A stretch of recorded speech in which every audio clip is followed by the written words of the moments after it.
আপনাদের সামনে এই বিআরটি প্রকল্পের আজকের এই রাজপথে দাঁড়িয়েছি। আমাদের এই বিআরটি বিএনপির চেয়ারম্যান জনাব তারেক রহমান কোন অবস্থাতে আমরা আপনাদের মাঝে বক্তব্য রাখবেন ঘোষণা করে এবং ভবিষ্যতে যদি আবার আমাদের এখানে প্রাণের দাবি, রক্তের দাবি, আমাদের এখানে দ্রুত ফুট ফ্লাইওভার ব্রিজ এর দাবিতে আমরা আজকের এই মানববন্ধন করেছি।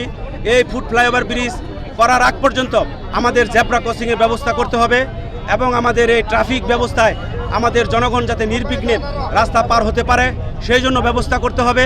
এই বিআরটির প্রজেক্টের মাঝখানের যে ল্যান্ডটি, এটি একটি মরণ ফাঁদ। এই মরণ ফাঁদে এই পর্যন্ত শতাধিক লোক নিহত হয়েছে এবং 2000-এর লোক বেশি আহত হয়েছে। এখানে এই পঙ্গুত্বকরণ করেছে সকল পরিবারের, সে সকল পরিবারের পক্ষ থেকে দাবি এবং আমাদের সকলের দাবি এখানে ফুটওভার ব্রিজ অথবা আন্ডারপাস করা হোক। ঘনবসতি এলাকা, এলাকার পারাপারের জন্য খুবই দুর্ঘটনা ঘটেছে, একাধিক মানুষ ইন্তেকাল করেছেন।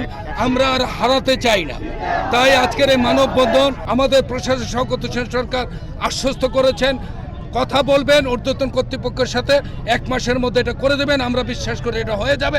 আর যদি না হয় এই কর্মসূচি কঠিন থেকে কঠিন কর্মসূচি হবে, সেটা আমরা বিবেচনা করব।